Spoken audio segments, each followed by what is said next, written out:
Tässä me mennään. Ja taas mentiin. Taas mennään. Podcasti jakso numero 4.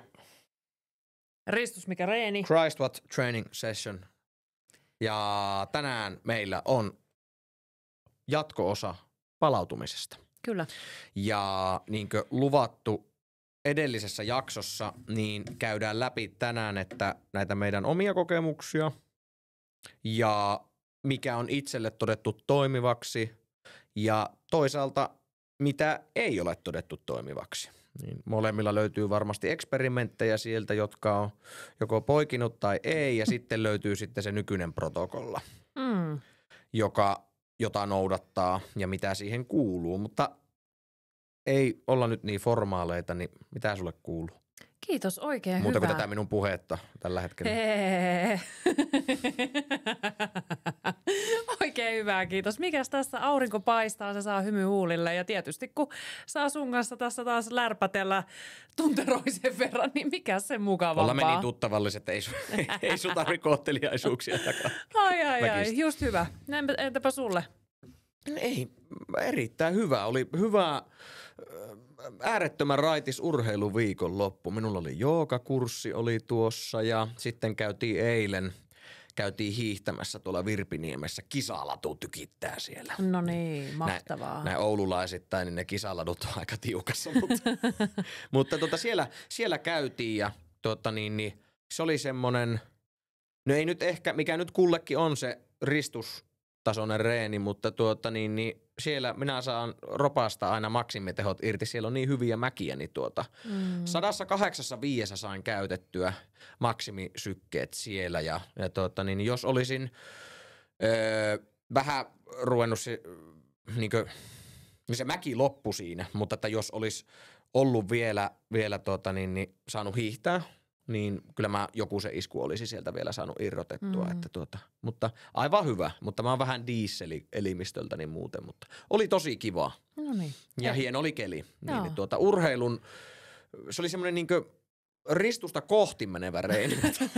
No niin, että me ollaan oltu molemmat urheilu ympärillä. Että mä olin katsomassa vähän lätkää niin kuin penkkiurheilun tahtiin ja sä oot ollut sitten itse siellä lykkimässä. Sykähdyttävistä urheilutapahtumista puheen ollen. Kyllä. Mitäs siellä Raksilassa näkyi? No siellähän oli loppuottelu Kärpät IFK ja loppu toiselle. Kärpillä alkoi kesäloma ja IFK vei aika tiukalla sekunneilla. Pelistä oli jäljellä enää 30 sekkaa, niin meillä oli jo maalivahti pois. Joo. Ja sieltä sitten tavallaan Kärppien maalivahti syötti HIFKin pelaajalle ja me tehtiin maalia. Ouch. Se oli siinä.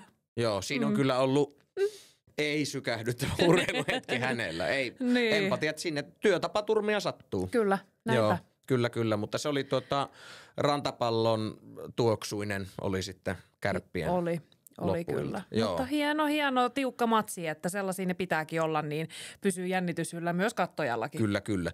Kenen asialla sinä nyt siellä olit, että tämä ei jätetä roikkumaan? Niin. Ja tietysti IFK on, että kyllä se, vaikka oululaisia nyt tällä hetkellä ollaan, niin ei kuitenkaan se eteläisyys minusta lähde, enkä takkia käännä, niin punasydän se sykkii edelleen sinne IFK-leiriin. Pelottiko olla siellä?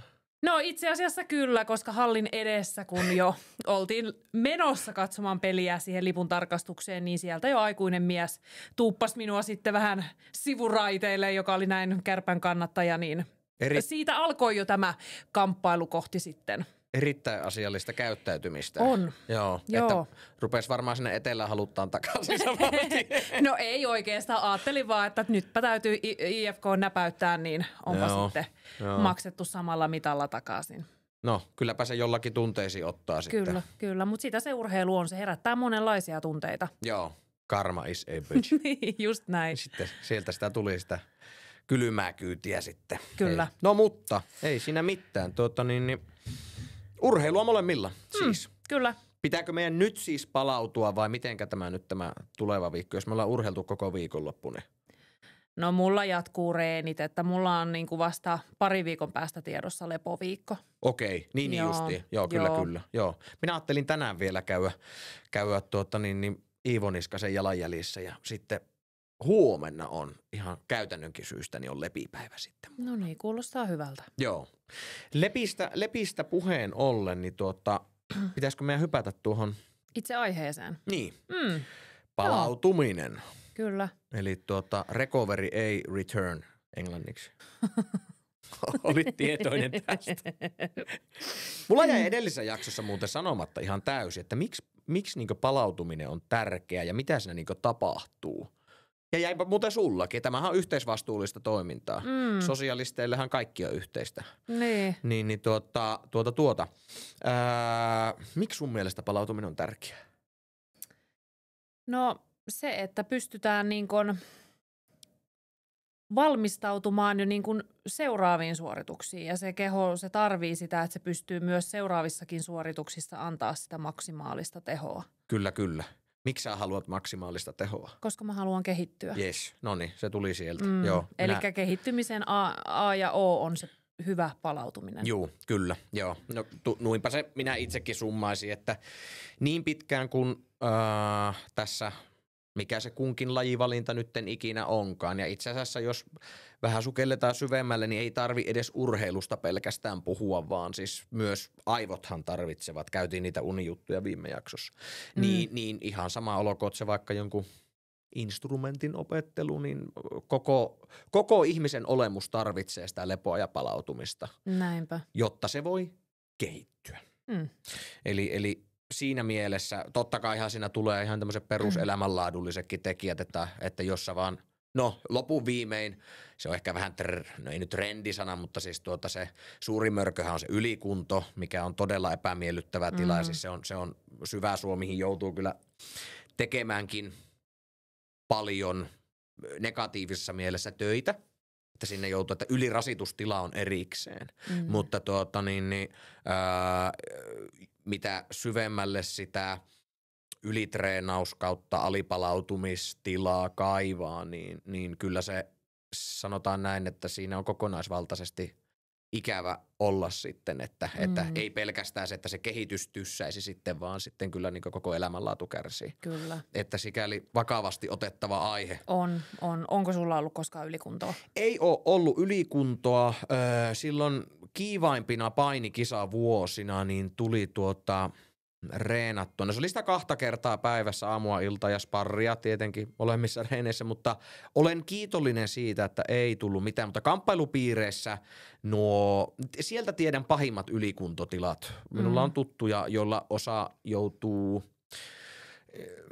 työstää edelleen sitä. Se on jännä se, en mene detaileihin tässä sen enempää, mutta kun tiedän siitä, että sitä varsinaisesta akuuttijaksosta, vaikka sitä on vuosia aikaa, ja se ihminen kokee, että nyt voisi palata, ja välillä käy kokeilemassakin, niin miten mä oon itse kuullut sen, että se kroppa, nämä on minun omin sanoin, miten on kuullut heiltä, mutta että vaikka se akuuttijakso on jo takana, sä oot tavallaan terve, niin jos yhtään käännät sitä ruuvia liian kirjelle, eli mikä se kellekin on. Nyt puhutaan vähän kehon näkökulmasta. Niin saman tien siinä tulee takapakki. Eli se on vähän niin kuin semmoinen haava, joka aukeaa, tiedätkö, uudestaan.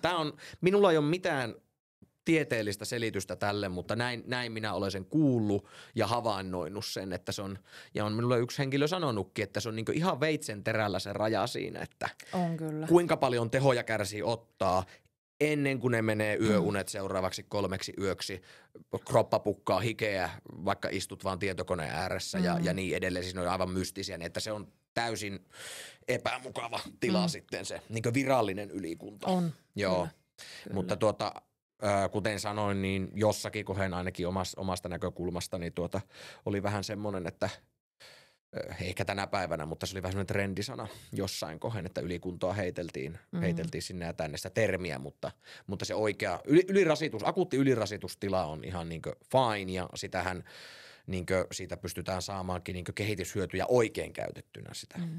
Mutta ei ole itsellä, onneksi. Joo. Miten sulla? No mulla on valitettavasti ollut kyllä 2 Et ensimmäinen oli ihan todella kova ja sitten toinen tuli vähän lievempänä sitten muutama vuosi siitä jälkeenpäin. Että molemmat on ollut kisakausien yhteydessä tai siinä päättymisen tai kisaamisen ja reverse-dietille lähdettäessä niin siinä paikkeilla. Elikkä siis sen kisakauden jälkeen. Joo, ja itse asiassa se toinen tuli sitten niin, kun lähetettiin jo aika pian niin kuin dietille sen edellisen, tai ensimmäisten kisojen jälkeen, niin jouduttiin dieetti laittamaan kesken sen takia, kun se lähti puskemaan sieltä uudestaan. Eli otas nyt vielä, eli se toinen ylikuntojakso tuli sillä lailla, että se eka ylikuntojakso tuli vasta kisojen jälkeen. Joo, kyllä. Ja sitten siitä, kun lähdettiin, siinä kerkesi, olisiko ollut vuosi ennen kuin olin lähtemässä seuraavalle kisadietille. Mä kerkesin olemaan kisadietillä muutaman kuukauden, niin sit rupesi kroppa oireilemaan. No nyt en voi olla tööttämättä omaa torveani niin sanotusti tässä, mutta tuohon mitä mä oon kuullut, niin tuossahan juuri se, että se ekan kisadietin sä menit sen yli. Kyllä. Ja sitten kun se keho, eli aliravitsemustila ja niin edelleen, sitten kun sulla, tää klassinen, että 2 päivää eläkekahvien jälkeen niin ihminen kuolee. Ei, mutta oikeesti. Niin sillä, että kun sä kävit kisat, niin sen jälkeen kun sitä ravintoa tuli, reverse-dietti laitettiin, ravintoa tuli, niin se keho koki sillä lailla, että nyt saa puhaltaa, niin kaikki systeemit ajetaan alas. Joo.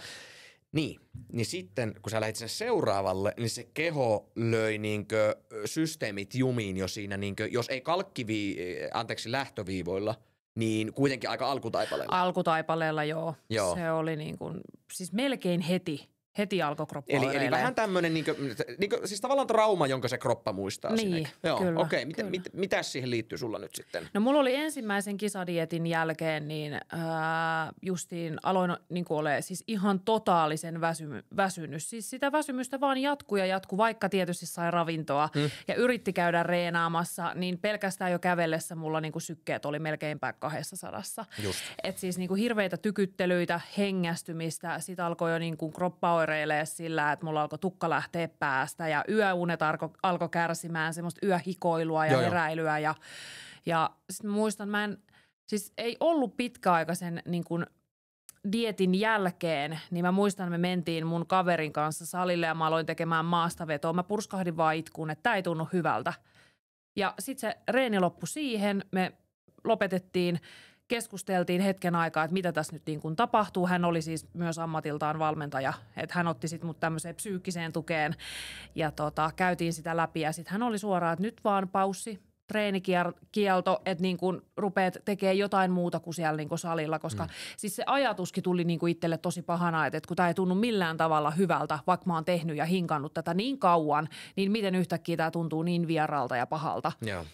Ja sitten niin meni useampia kuukausia. Onneksi tuli korona, meni salit kiinni, että se oli ehkä mun semmoinen pelastus, että oli pakko alkaa tekemään jotain muuta hetkellisesti. Että sai tavallaan ajatusta sieltä salimaailmasta pois ja vähän niin kuin kuunneltua sitä omaa kroppaa. Eli tavallaan se ei ollut edes vaihtoehto sitten mielessä, että voisin mennä salille, kun niin, ne oli kiinni. Kun ne oli kiinni, joo. Ja sitten siinä meni oikeastaan varmaan 5 vuotta ennen kuin mä menin takaisin salille. Just, joo. Ja sitten siitä ei ollut niinku ihan hirveän pitkä matka sitten siihen tavallaan seuraavaan kisadiettiin. Että mä kerkesin reenaa tavoitteellisesti uuden valmentajan kanssa. Mulla kävi siinä valmentajan vaihdoskin sitten ja sitten uuden valmentajan kanssa oltiin lähdössä dietille. Niin mulla lähti heti sitten sen dietin jälkeen kroppa oireilemaan, alkoi niinku ihan kävellessä, ihan tasaisella, niin justiin sykkeet nousemaan ja alkoi jo heti se niinku uni katkeilemaan ja semmoista tietynlaista ärtyneisyyttä ja hengästymistä, niin sitten päätettiin jo, että okei, että nyt lopetetaan dieetti ja jatketaan sitten, kun on niinku aiheellista jatkaa, että nyt vaan paussia, kuunnellaan kehoa. Kyllä, eli se keho ilmoitti heti, että älä edes yritä niin sanotusti. Joo, kyllä. Ei, siis hauska oli, mehän ei tätä etukäteen näitä kokemuksia olla jaettu, että se tässä ihan nyt tässä mikrofonin ääressä selviää, mutta siis hyvin itsellä, kuten sanoin, ei ole sitä, mutta tuo se on ollut usein se tarina, että se niinkö se miten se nyt sanottaa? Se keho muistaa sen. On. Että, ja kaikista hulluinta siinä on ehkä se, että kun sä tajuut, että miten mä voin olla näin väsynyt. Joo. Että tavallaan, että joku pienikin niin kuin fyysinen suoritus voi laittaa sut aivan hajalle. Ja sit sä oot siellä, että mikä urheilija mä mukaan on. Että se on tosi vaikea niin kuin käsittää, että mä oon mukaan ylikunnossa, vaikka mä olen hyvässä kunnossa. Ja sitten alkaa se mental war siinä. Joo. Että siinä se niin kuin korostuu sitten se merkitys, että sulla on joku ulkopuolinen apu, kenelle sä pystyt purkamaan sitä taakkaa.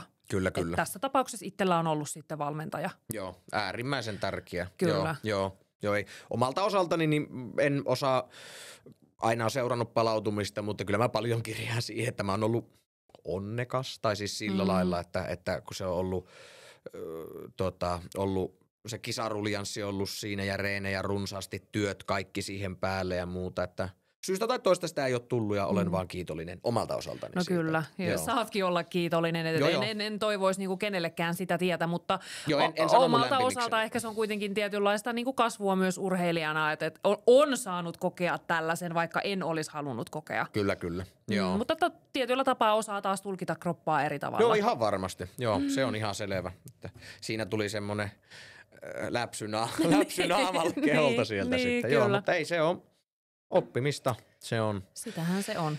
No nyt aika syvään pääty hypättiin tuossa, että mitä tapahtuu. Niin, miten voi käydä. Miten voi käydä, joo, näitä asioita ei halua. Niin. Palautuminen konkreettisesti, mitä silloin tapahtuu kehossa? No, sehän stressitilahan tulee elimistöön aina harjoittelussa, niin tämähän purkaantuu siinä sitten palautua, sillä keholle annetaan sitä signaalia, että nyt saa palautua, siellä tapahtuu hormonaalisia juttuja, aineenvaihdunnallisia asioita. Sitten tulehustila elimistössä, niin sehän laskee sitten siinä palautumisprosessin aikana, kun annetaan ravintoa, lepoa ja totta kai kaikki nivelet, tukielimistö palautuu yhtä lailla siinä, eli yleensä tämä tulehustila on siihen aika lailla yhteydessä niiden mahdollisiin kolotuksiin tai kolotuksien puuttumisiin, niin se on yhteydessä siihen. Ja sitten varmaan ehkä mikä tässä geneerisessä palautumissanassa varsinkin punttaaville ihmisille on se tärkein, niin on tämä ylikompensaatioefekti, eli kun sitä salillahan ei siis kasvateta lihasta, kun ollaan tarkkoja, sitähän rikotaan siellä. Niin, jotta se lihassolukko, eli sähän tavallaan heikennät itseäsi hetkellisesti siellä, kun puhutaan hypertrofiareenistä siis, eli lihasmassan kasvureenistä. Voimajututhan on jokseenkin, ei täysin, mutta enemmän hermostollisia, mutta kun puhutaan lihasmassan kasvatuksesta, eli boudailusta, niin silloin sitä rikotaan sitä lihassolukkoa siellä ja kudosta ja sen palautumisen aikana, eli toivon mukaan tulee sitä ravintoa, oikeaa kaloreita tarpeeksi, proteiinia ja sitten sitä lepoa, niin se keho korjaa, eli tulee ylikompensaatioefekti, rakentaa sen vanhan niin ennalleen, remontoi ja vähän vielä päälle sitten siihen. Ja tästä ylikompensaatioefektistä johtuu, eli se keho tavallaan, että no selviänpäs vähemmällä ensi kerralla, niin tämän takia harjoittelussa on se progressio, eli aina halutaan vähän niin kiusata enempi ja sitten pidemmällä aikajänteellä halutaan sitä harjoittelua muuttaa, että se keho ei totu. Tästä se johtuu siis. Se on minusta hyvä analogia, että kun puhutaan lihasmassan kasvatuksesta, niin se keho on vähän semmoinen laiska kaveri, tiedätkö, jota pitää potkia niin sanotusti. Ja sitten se vaan luottaa siihen, että kunhan vaan pääsisi helpommalla niin ensi kerralla ja ensi kerralla. Niin sitten siinä aina pysytään vähän niin kuin sen edellä siinä, että minäpäs kokeilen nyt tästä kulmasta rasittaa ja vähän enemmän sarjoja tai vaihan toistomääriä ja sitten pidemmällä aikajänteellä liikkeitä ja niin edelleen. Niin tämä on nyt se varmasti, mikä siinä palautumisessa kiinnostaa kyllä. pattia kasvattavia. Se alta pois. Minä olin päätellyt näin tai pohdiskellut eilen, että tärkeä. Yes. Käytetään sitä edellisen jakson runkoa. Mennään sen pohjalta, niin me saadaan rakennettua se edellisen jakson päälle. Niinpä. Eli kun meillä oli nämä listattu tämä niinkö pyhä kolminaisuus. No se oli se, mihin me nyt nimeämme, se oli se meidän testamentti. Mutta kun mulla täällä oli se uni, ravitsemus, aktiivinen palautuminen, bla bla bla, niin käydään sen mukaan. Eli pyhä kolminaisuus, mutta tässä tapauksessa pyhä kuusinaisuus. Triplataan. Ei kun tuplataan. Joo, hyvä. No niin, nyt kaikki tietää, että sä et osaa laskea. Huono matikkapää, oh yeah. Ei mitään, mutta hei. Yes. Miten se meni se? Otapa. School is important, but big biceps are importanter. Just näin. Muistatko näitä on meemi? Joo. No niin, hyvä. Niin mehän saatiin hyvin nivottua siihen. Niin sä oot vaan avannut päätyä meille, aurannut tietää, etkä nolannut. No niin, nyt mennään sitten tästä, ettei takellella enempää. Meillä oli Ykkösenä oli uni, eli nukkuminen. Lähdetään sun puolesta. Ihan nyt niitä omia kokemuksia. Me ollaan käyty theoretics, ollaan käyty aiemmin.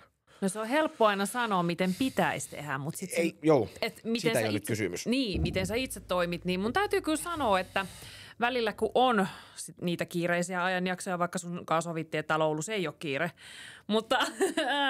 mutta siis välillä vaan tulee tingittyä siitä yöunesta niin kuin niitä tunteja päivään. Et siinä on niin kuin petrattavaa, mutta aika hyvin mä pidän kiinni siitä, että mä meen ajoissa nukkumaan, mutta tässä tulee aina myös se, että kun mä teen sitä vuorotyötä, niin välillä on vaan päiviä, että se ei niin kuin toteudu. Et vaikka jos mulla on aamuvuoriputki, niin mun on helppo ajoittaa, että okei, että mä meen 9 nukkumaan ja mä herään 5, kun kello soi. Mutta sitten jos mulla onkin niin kun ikävä tuuri, että mulla on iltavuorosta aamuun meno, niin se automaattisesti jo tarkoittaa sitä, että mä joudun tinkimään mun yöunista. Näinpä.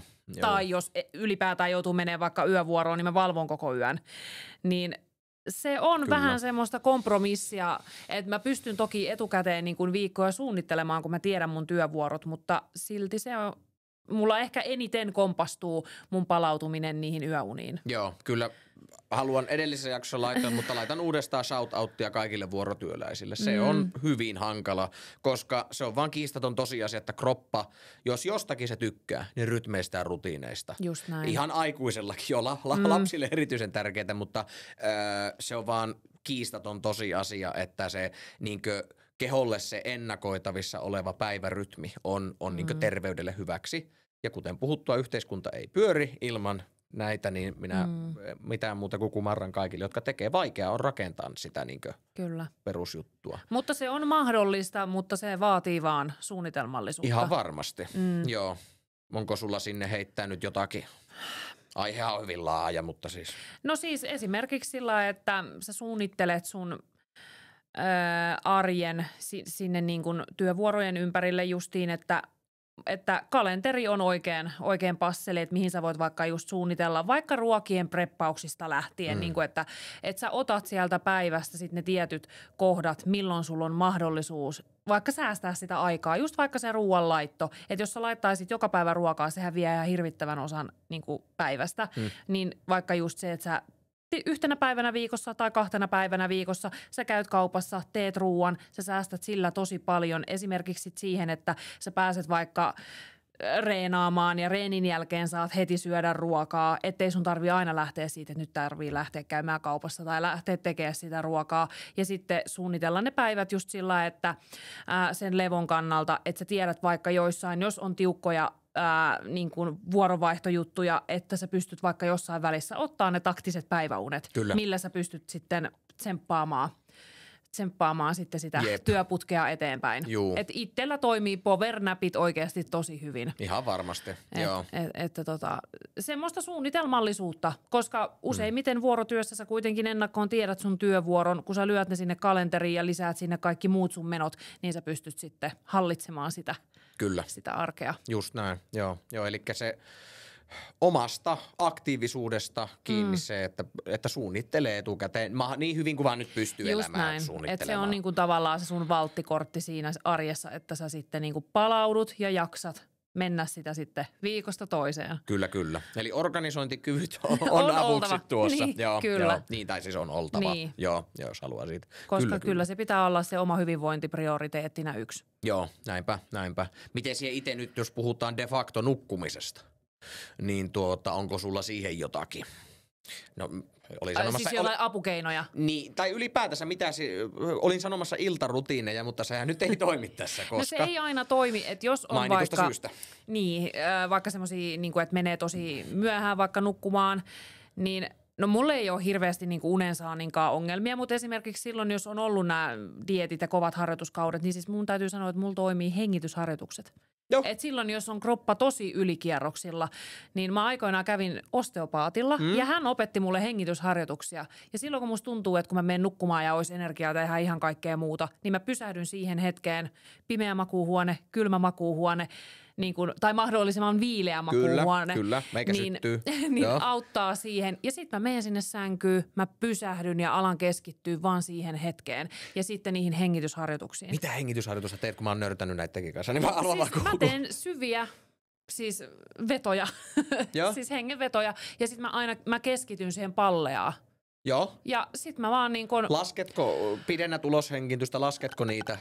No en laske. Mä keskityn vaan mahdollisimman siihen pitkään hengittämiseen ja hitaasti ulos. Eli se on vaan tämmöistä niinku mindful breathing. On vähän niin kuin joo. Joo, kyllä.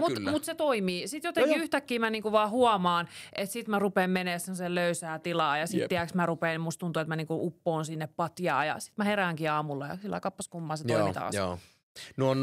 Se oli joku vuosi, oli ainakin silloin tämmöinen, mä en tiedä mikä se on suomeksi, laatikkohengitys kuulostaa hölmöltä, mutta box breathing. Okay. Eli 4 sekuntia sisään, se tulee siitä, kato kun 4, näin tulee sitä 4 sekuntia sisään, 4 sekunnin tauko, 4 sekuntia ulos, 4 sekunnin tauko. Tämmöistä tehdään. Sillä ajetaan parasympaattista hermostoa sitten. Mun mielestä se on hieno termi se, että ajetaan keho lentokonetilaan. Mutta tuo on aika hyvä. Puhelinviittaus, mutta tämä oli ainakin. Eli parasympaattiseen hermostoon täpätään siinä. Eli tähän rest and repair, eli lepää ja korjaa ja palautuu. Lepää rauhassa. Lepää rauhassa järjestelmä, kun sympaattinen ja sitten parasympaattinen hermosto. Niin siihen täpätään sitä tökitään sillä, että nimenomaan kun ihminen...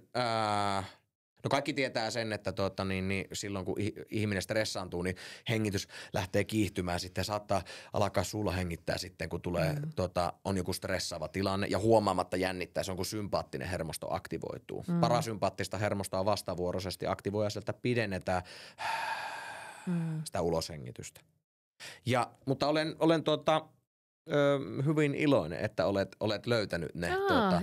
Ne on hyvin mielenkiintoinen maailma. Se on semmoinen, että haluan jossakin elämänvaiheessa sukeltaa vielä syvemmälle. Olen tehnyt näitä, en tiedä tiedätkö Wim Hofia, mutta olen tehnyt niitä, tämä hollantilainen jäämies, mutta ne on enemmän tämmöisiä aktivoivia, että nimenomaan näitä rauhoittavia, niihin haluaisin itse perehtyä ja aion vielä joskus. Hauska, heitän nyt vaan tämmöisen jutskan, kun tuo joogahommaa teen, niin esimerkiksi näissä joogakirjallisuudessa, eli puhutaan siis tästä, miten mä nyt sanoisin, ei mistään tieteellisestä, vaan siis tästä, voisiko sanoa se viisaus, eli mikä on tullut, kun traditiona on opetettu, tälle aina mestarilta, kisällille ja niin eteenpäin, niin ainakin näin on tavattu tietyissä joogakoulukunnissa sanoa, että hengitysharjoitukset opetetaan tämän klassisen asanaharjoituksen, eli kun tehdään näitä asentoja joogassa, mikä kaikki tietää, niin hengitysharjoitukset opetetaan vasta paljon myöhemmin ja edistyneemmille, koska riippuen lähteestä keltä kysyy, niin todetaan, että ne ovat aina paljon voimakkaampia kuin nämä asentoharjoitukset. Okay. Mikä kuulostaa äkkinäisesti niin kuin länkkäri, eli länsimaista ihmistä vähän hassulta, että mitä tämä tuhisen nokan tai suun kautta, niin miten se voi olla johonkin, tee vaikka kyykkyä, niin miten se voi olla siihen näin voimakkaampi. Mutta siellä on paljon erilaisia tekniikoita. Ja en nyt sukella sen enempää niihin, mutta mielenkiintoisiin tiloihin ihminen voi päästä hengityksen kautta. Ne on semmoinen työkalu ilmainen vielä, johon itsekin haluan vielä sukeltaa syvemmälle. Okei, hengitysharjoitukset, sillä ihminen lentokonetilaa. Joo. Kyllä. Et mulla harvoin on unensaannin kanssa ongelmia, mutta jos tulee tilanne, niin tuo on semmoinen, mikä toimii. Justiin. No niin, joo. Miten sulla? Unen merkityksen kanssa kummaa, kun sen tietää oikein hyvin, niin suhtaudun vakavasti. Koskaan elämässäni en ole joutunut vielä unilääkkeitä käyttämään itse, koska ei ole ollut siis niin pitkiä mitään dieettejä tai muuta. Mä oon vähän tämmönen perusasetuksiltani kierroksilla käyvä ihminen, niin se lepotilaan ajaminen on se juttu itselläkin, että uni kyllä pysyy sitten kun nukahan, mutta se rauhoittumiseen tähtää minun iltarutiini, voisiko sanoa. Mulla on iltaisin kaskummaa, ei näyttöpäätteitä, ei laitteita, sitten mulla on nuo sinivaloblokerilasit, eli nämä nämä seksuaalista aktiivisuutta lisäävät. Se on nyt insinööririlli, eli ei lisää. Ne blokkaa. On rillit kuvis. Vähintään. Näin. Niin tää on kyllä tämmönen meidän erikoisuus puotella aina välillä. Löydä munansaannos sieltä. Joo, mut ei pistä vaimo vinkkareet ruttuun. Et sä voi kaikkia ampua, Sanne, sinne tähdin. No, mutta kun se sopii siihen niin hyvin, tuli vaan Rilleestä mieleen. Totta, joo. Meikä riittää pysyä asialinjalla nyt tässä. No niin, keskitytään. Mä pidän nyt niitä rillejä päässä. Hyvä. Yes. Niin. Sinivalo nuo blokkerit ja sitten itse nukkuessa pidän, niin niistä olen kasvanut vähän riippuvaiseksi. Itse asiassa mä pidän niitä myös silloin, kun ollaan niin luonnossa, ollaan metästysreissulla, niin mä aina miettin, että mitähän jos joku susi tai karhu tulee leiriin, mutta mä oon sitten, että no sittenpä tulee korvatulupat ja sitten nuo verhot silmille, eli nuo läpät, mitkä nämä on? Unimaski. Niin. Unimaski, joo. Niin pidän niitä aina, kun jos on siis helekutin kuuma nukkumatila, niin silloin lakkaa vaan siis tulee, koska se lämmittää tästä aika paljon, niin pystyn olemaan ilmaista maskia, mutta tulupat on vähintään ehdoton, mutta suurimman osa ajasta pidän myös unimaskia. Eli menee semmoisen niin pimeään tilaa siinä, niin ei tule niitä ärsykkeitä. Mutta siihen rauhoittumiseen mulla keskittyy.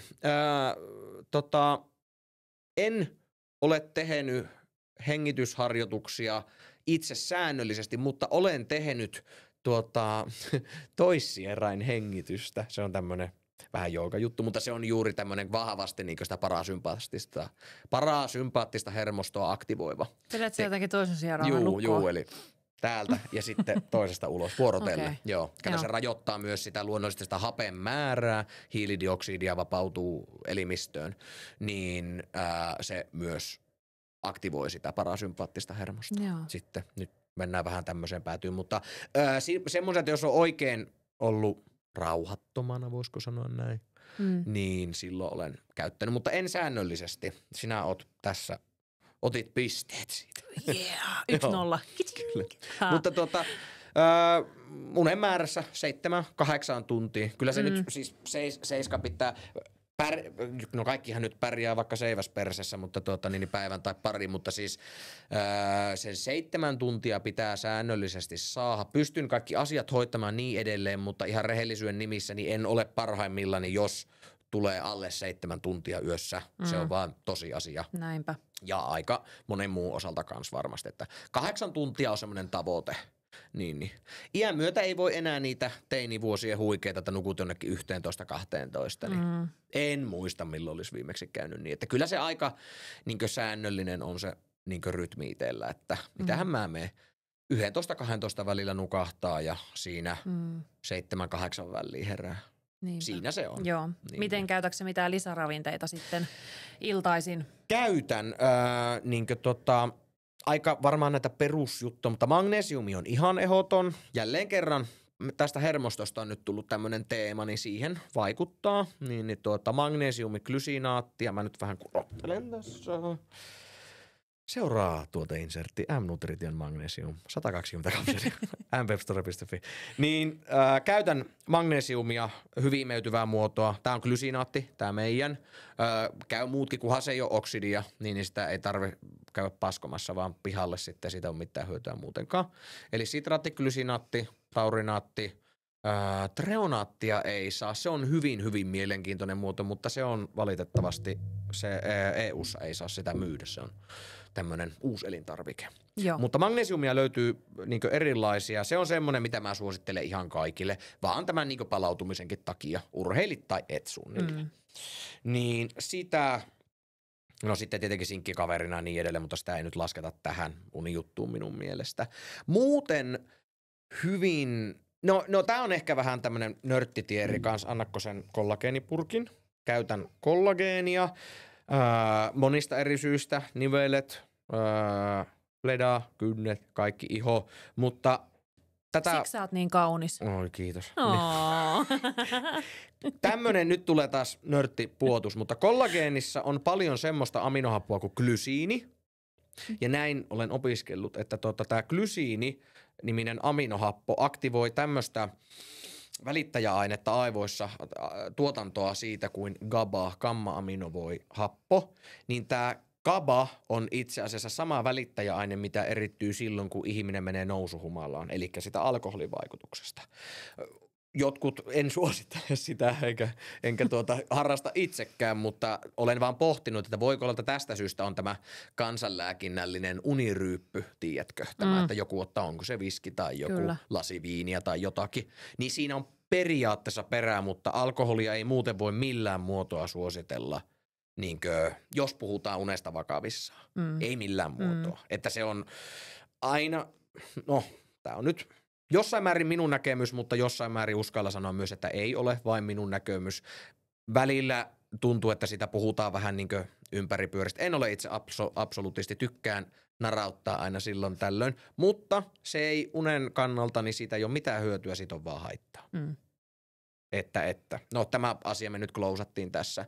Se ei, no en mä tiedä, olisiko se tullut myöhemmin tuolla, mutta se on aika semmoinen varma juttu, niin tästä pystyy saamaan potentiaalisesti sitä samaa rauhoittavaa vaikutusta, kun se glysiini aktivoi sitä GABAn tuotantoa, niin rentoutuu ja sitten voi nukahtaa vähän paremmin.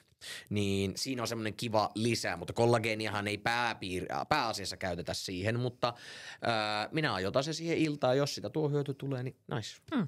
Toistaiseksi mä oon nukkunut tämän kanssa. Niin siellä sängyssä on, kato tämä näin. Niin aivan, se on sun unikaverina tyynyn alla. Perheriitoja tullut, no joo. Uni. Siinä oli mun. Aika suoraviivasta.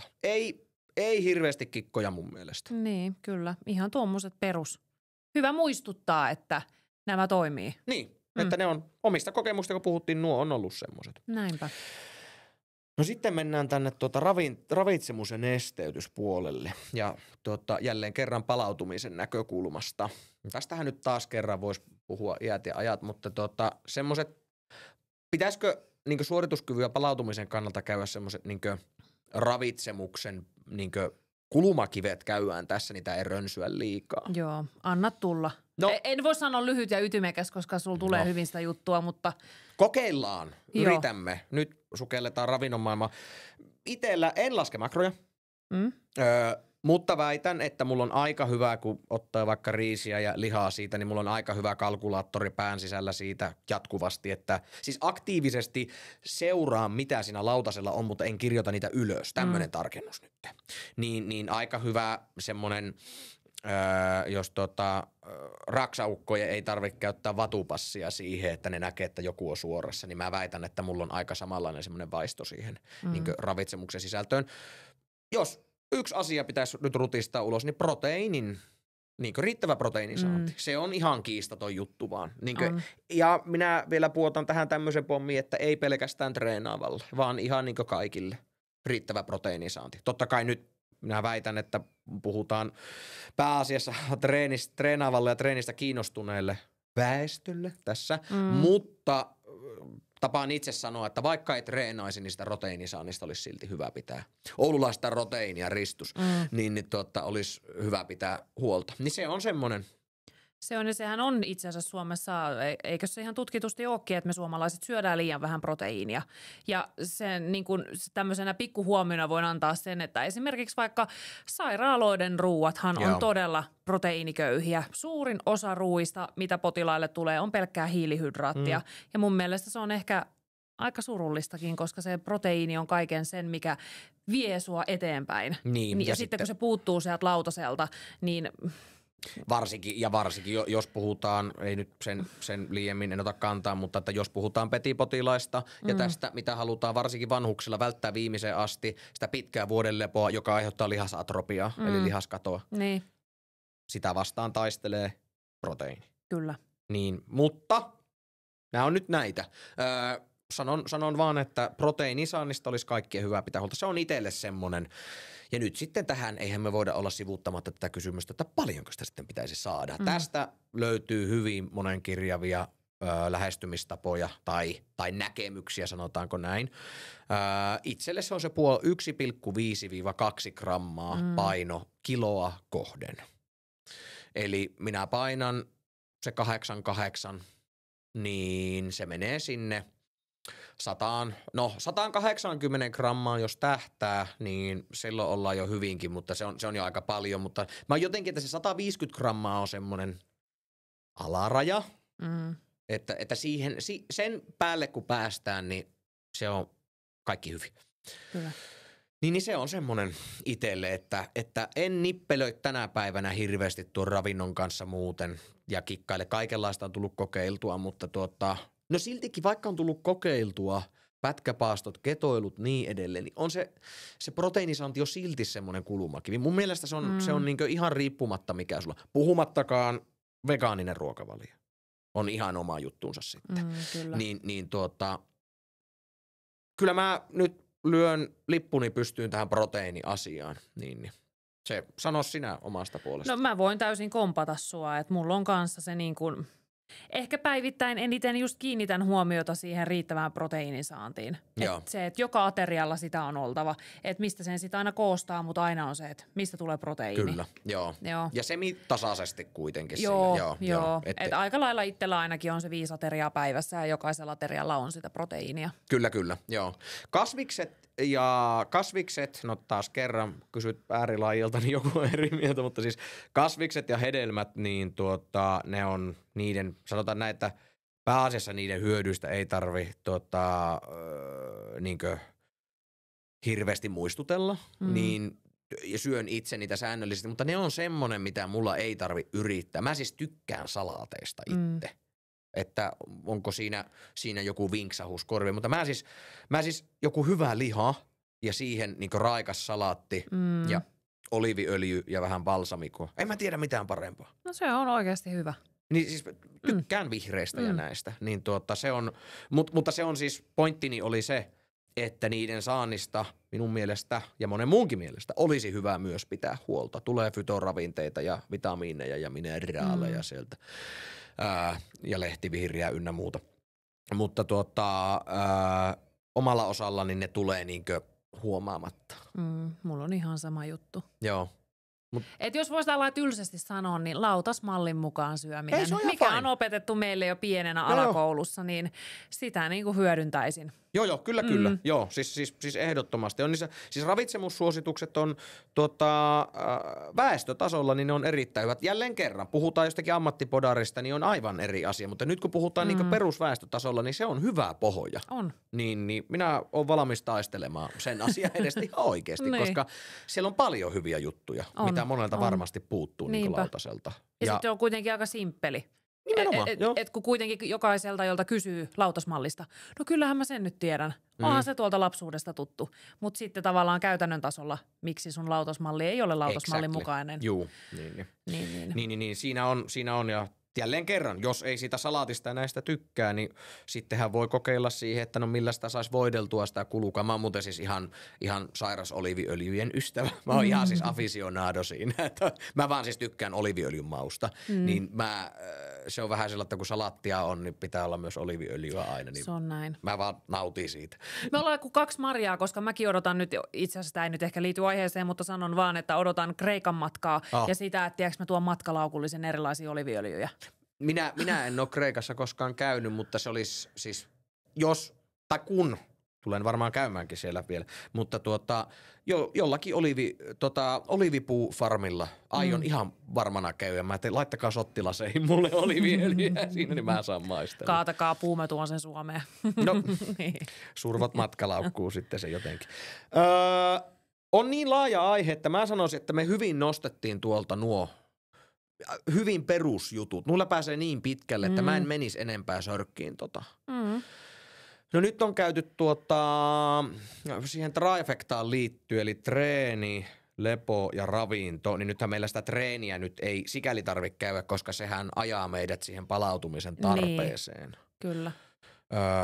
Mutta ehkä vähän vielä semmoista avaamista ainakin ehkä fyysisen puolen, että mitä sä sitten teet siihen niin kuin palautumiseen liittyen. Juuri näin. Olin erittäin, kato, tässähän luetaan toisia niinkö avointa kirjaa. Se oli se aktiivinen palautuminen, mistä silloin viimeksi niin päästiin tökkäämään vähän se, tai oli viimeksi teoretisoitiin enemmän, mutta kerkesi jo silloin livauttaa, että tämän nimen minä vannon, niin siihen palaan, että se niinkö aktiivinen niinkö liike, mitä se kullekin on, oman niinkö kuntotaso ja niin edelleen, niin minä väitän, että se, että keho on luotu liikkumaan, sen näkee niinkö siitä, että minkälaiseksi ihminen keho on luotukin, ja puhumattakaan siitä, että jos et säännöllisesti treenaa, niin se kroppa tykkää niistä rytmeistä ja rutiineista, niin se liike on sitä niinkö parasta lääkettä myös siihen palautumiseen. Kyllä.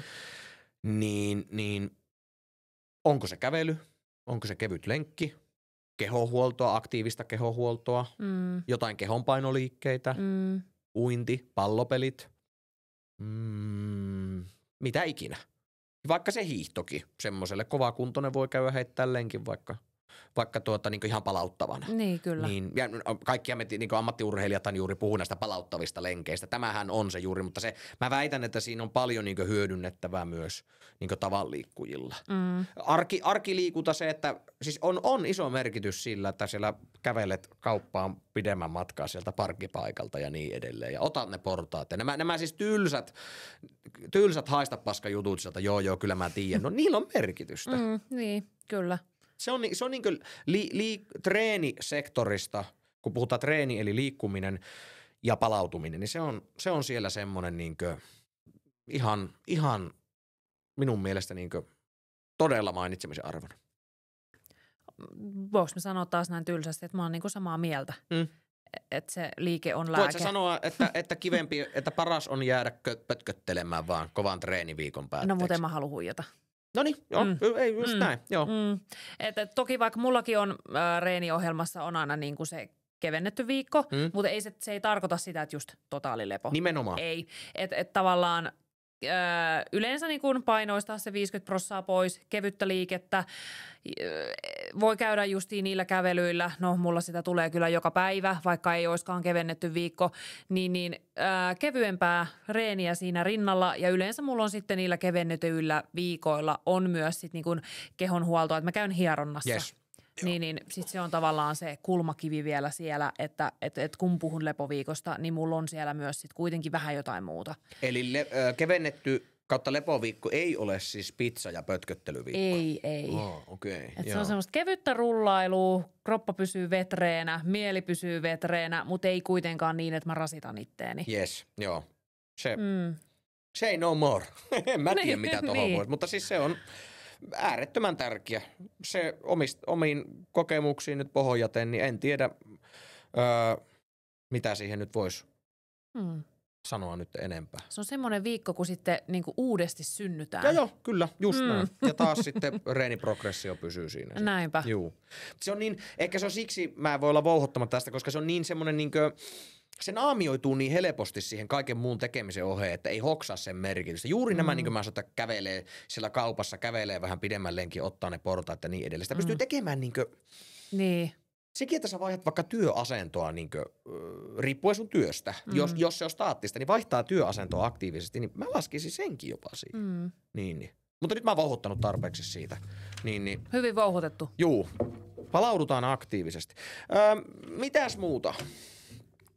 Venyttely, kehohuoltojutut, no nämä on varmaan, mä käyn itse siellä, minä olen sen verran, minä olen ulkoistanut tämän siihen, että mä käyn siis siellä joogassa, se ei itse asiassa ole ohjattu, mutta kun siellä on aina sama sarja tehdään siellä, niin tavallaan on, mutta niin pitkään kuin minä väännyn paikalle, niin mä teen sen tunti, puolitoista tuntia teen sen. Niin liikkuvuusharjoittelua saan omiin tarpeisiin. Joku voi sanoa taas siitä, että on sitä muutakin liikkuvuusharjoittelua. Kyllä on hyvin monenlaista, mutta se on omiin tarpeisiin, niin juuri se hyvä juttu ja on nämä myös henkiset asiat siinä.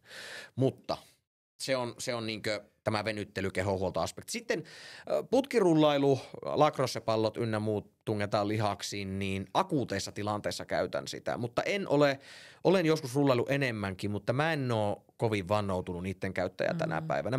Mä oon jotenkin vielä velipojan kanssa oli pitkät keskustelut, oli kanssa tästä yksi kerta, juteltiin puhelimesta, kuinka on näkemys muuttunut siinä, että tuo niin nimenomaan aktiivinen liike, niin mä pidän sitä vielä tärkeämpänä kuin sitä, että tää on vaan minä ja veljeni, mutta että sen sijaan, että sä vätvät jotain lihasta kotona tuolla olokkarissa, se ei ole hyödytöntä, minä en tarkoita sitä, mutta omalta osaltani, niin se, että sä lähdet liikkeelle, vaikka hitto potkimaan jalkapalloa, ihan sama, niin mä näen siinä vielä enemmän arvoa kokonaisvaltaisen palautumisen kannalta. Plus saat vaikka ulkoilmaa niin edelleen ihan sama. Mutta akuuteissa tilanteissa käytän, jos on joku oikein helvetinmoinen ristus, mikä reenitaso jumi. Niin. Lähinnä oikeastaan voisi sanoa näin, että jos se haittaa sitä muuta eloa ja oloa, niin silloin. Mutta sillä, että säännöllisesti, että no ei se nyt niin hirveän kipeä, mutta vatkaanpa silti, niin sitä en tee itse. Kun voisi olla tämmöistä, olen myös joskus kuullut tämmöistä niinku kroonisesta sitä lihaksen hankaamisesta, sitä en tee. Siinä mulla ehkä tuo niinku venyttely massage-osasto. Miten itsellesi? No ei mullakaan kyllä tuu. Vaikka multa välineet löytyy, mutta en edes tiedä milloin. Just jos on joku akuutti kiputila tai jumitila, niin saatan niinku hierasta, mutta en niinku muuten. Kyllä, joo. Et sit se on niinku se kevyt liikunta taas korostetusti. Noniin, joo. Et sitten tietysti välillä on niinku sitten joka paikan niinku jumeja, kun on ollut monta treeniviikkoa putkeen, niin sitten justiinsa mä menen sinne hierontapöydälle. Sitten ehkä, no mun isä aina sanoo, että tavallaan, että silloin kun sä oot laiminlyönyt sitä omaa kehonhuoltoa, niin sä meet vasta sitten korjaamaan ne sun tehdyt virheet siellä hierojalla. Joo. Onhan siinä tietyllä tavalla perää, mutta sitten mä koen, että silloin kun mä oon sitten jo niin tiltissä, niin mä en pysty itse saamaan sitä kroppaa auki. Että sit se on mentävä sinne pöydälle. Kyllä. Että sit se tarvii jo niin kuin toisen apua. Joo, käyn itsekin silloin tällöin, mutta en säännöllisesti voi sanoa, mutta siis kerran 1,5 kuukauteen käyn hierojalla kanssa, mutta en niinkö tyyliin joka toinen viikko tai jotakin. Niin, mutta se on mun mielestä kanssa se on semmoinen niin täsmähoitojuttu enemmänkin. Ja ehkä sitten taas niin kuin voi korostaa ehkä omassakin tekemisessä, että silloin kun mä oon kisakaudella, niin silloin kun se treenimäärä on niin suuri, niin silloin myös se kehonhuollon määrä on niin kuin ehkä korostetumpi, että silloin mä käyn niin kuin aktiivisemmin justiin vaikka hieronnassa, että saa pidettyä sen kropan auki. Jep, just näin. Joo. Mitä muuta? Kaskummaa. Lisäravinteet. Minä sen magnesiumi ja kollageeni täällä. Nää on nyt, sinä saat, no käytän itsekin iso latea, mutta palautumiseen liittyvät. Me ollaan nostettu tommoset tähän nyt esille. Niin, eli proteiinin lähteet. Elikkä toinen tässä nyt tämä Superwhey Isolate on niin kuin nopeasti imeytyvää heraproteiinia, mikä on niin kuin heti harjoittelun jälkeen, että saadaan se palautuminen käynnistettyä ja se lihasvaurio, mikä me ollaan saatu siellä salilla aikaiseksi, niin päästään sitten heti korjaamaan. Prosessi käyntiin. Niin, kun nautitaan se palautusjuoma. Toki sen voi nauttia missä hetkessä päivässä tahansa, mutta ehkä tunnetuin on se treenin jälkeinen palkkari. Niin sitä proteiini reenin päälle, kyllä. Joo. Se on varmaan ikonisin lisäravinne, voisi sanoa. Joo. Et itellä ainakin on treenien jälkeen käytössä. Joo. Ja itse asiassa nyt näin tällainen Superwhey Isolate, niin se on oma lemppari. Sieltä löytyy hyvät maut, mitkä on toiminut jo vuosia. Niin. Mulla on itsellä samaa pönttöä, löytyy 2 kappaleen kaapista, kun minä syklaan noita makuja siinä. Käytätkö muulloin kuin vaan reenin jälkeen? No en itse asiassa tätä herää, mutta saatan käyttää sitten jotain toista, niin kuin sitten yleensä maustamatonta tai vaniljan makusta käytän sitten vaikka smoothieissa tai tämmöisissä smoothie bowleissa. Juu. Niin se on semmoinen toimiva, että sinne saa helposti sujautettua sen proteiinin joukkoon. Kyllä. Joo, mulla on itsellä, no viimeksi eilen käytin niin hihon päälle piti mennä vielä käymään asioilla, niin ryppäsin tuo siihen ja otin vähän hedelmiä itsensä kaveriksi, tein semmoisen. Mutta minä, jos en pääse niihin proteiinitavoitteisiini, niin paikkaan tuolla. Sama homma. Sitten meillä on tämä Godnict. Ollaan puhuttu unista täällä. Mulla on tämmönen musta purkki, jossa on tommonen, tässä on upea etiketti. Kerro meille jotain tuosta. No, sinä käytät sitä? Minä käytän sitä. Eli nyt kun verrataan tähän edelliseen, eli tähän isolaattiin, niin se oli tämmöistä nopeasti imeytyvää. Niin sitten nyt kun meillä on tässä tämä Good Night, niin siinä on sitä kaseiinia kaseiiniproteiinia, Yes. mikä sitten taas imeytyy tasaisesti, hitaasti sen yön aikana. Ja nyt kun puhutaan siitä yöunen merkityksestä ja laadusta, niin jos syöt ison aterian just ennen kuin meet nukkumaan, niin sitähän pyörii niin pirusti siellä sängyssä. Joo. Niin tuo on loistava tuote silloin, että jos on ollut vaikka myöhäisempi treeni, niin sitten treenin jälkeen, niin vähän sitä ateriaa tietyllä tavalla korvaat tuolla tuotteella. Että sä saat ne tarvittavat aineet sinne palautumiseen yön ajaksi, mutta sitten kuitenkaan ei tarvitse vetää ihan jäätävää settiä sitä safkaa. Tuo unohtui sanoa muuten siihen unihommaan, että se on itselle semmoinen, että tuntuu, että mä vaan niinkö aikaisemmaksi olen vuosien saatossa ottanut illan viimeistä ruokaa. Mä en siis iltapaloja harrasta itse, että mä niinkö se illan viimeinen iso ateria, niin se on, pyrin sieltä vähintään 3 tuntia ennen nukkumaan. Joo. Musta tuntuu, että siitä on tullut meidän nykyään meidän juhlapyhäkin rakentuu siihen tyyliin ei kun ihan oikeasti, Niin. niin kotipuolessa niin jouluaattonakin on suunnilleen sillä lailla, että syön tarpeeksi aikaisin, ettei tarvitse mennä kinkun kanssa nukkumaan sitten. Se on Joo, näin. hyvä nosto se. Joo. En Niin. tiedä, tuliko se nyt tuossa sillä lailla selvästi, mutta kun se jäi ehkä itseltäkin siellä unipuolessa niin kuin mainitsematta, että ei syö niin kuin sitä isoa ateriaa siellä illan Joo. viimeisenä. Kyllä, Niin tuo on loistava tuote sitten sinne just. illan viimeiseksi, jos meinaa, että pitää vielä jotakin ottaa. Niin Paikata proteiineja. Niin. Joo. Siinähän on myös sitten sitä nukahtamista unenlaatua parantavia ainesosia löytyy kans sieltä sitten lisäksi, että siinä on semmoinen täsmätuote siihen nukahtamisen, unen pysyvyyteen ja sitten proteiinisaantiin. Hyviä ravinteita. Ravintolisia on näihin ja minähän nuo omat käyttökohteeni tuossa jo sanoinkin. Siinä On juttua kerrakseen. on juttua kerrakseen, jälleen kerran. Ei ole tyhjentävä tämä. Nyt ruvetaan wrap-uppia tekemään, niin täytyy silti sanoa, että tämä ei ole minun mielestä tyhjentävä. Siis sillä, että voisi tästä samasta ja omista touhuista ja niin edelleen niin jatkaa vielä enemmänkin, mutta tässä se niin kuin nykyinen protokolla on, voisiko sanoa, että mitä tulee tehtyä minun osaltani ja myös sinun osaltasi. Minun osalta joo. Tasaisesti on tässä röpinää kuulunut meistä molemmista. On. Joo.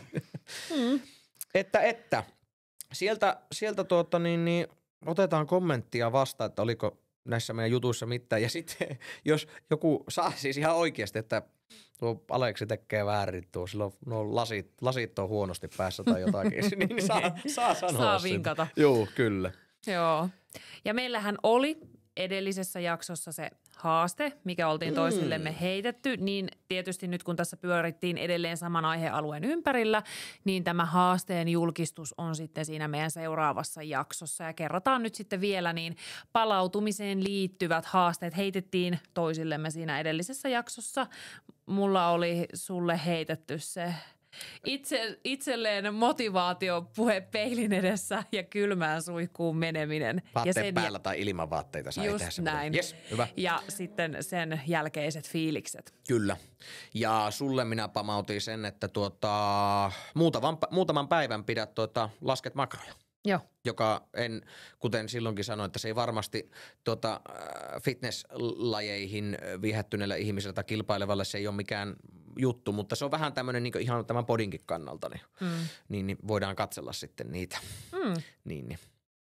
Jos niikseen haluat, niin voidaan tutkia tarkemmin. Voidaan tutkiskella. Joo, mutta niin tämmöiset. Käydään ne sitten vitosjaksossa, mitä meillä nyt siellä sitten onkaan muuta, mutta haaste käydä läpi.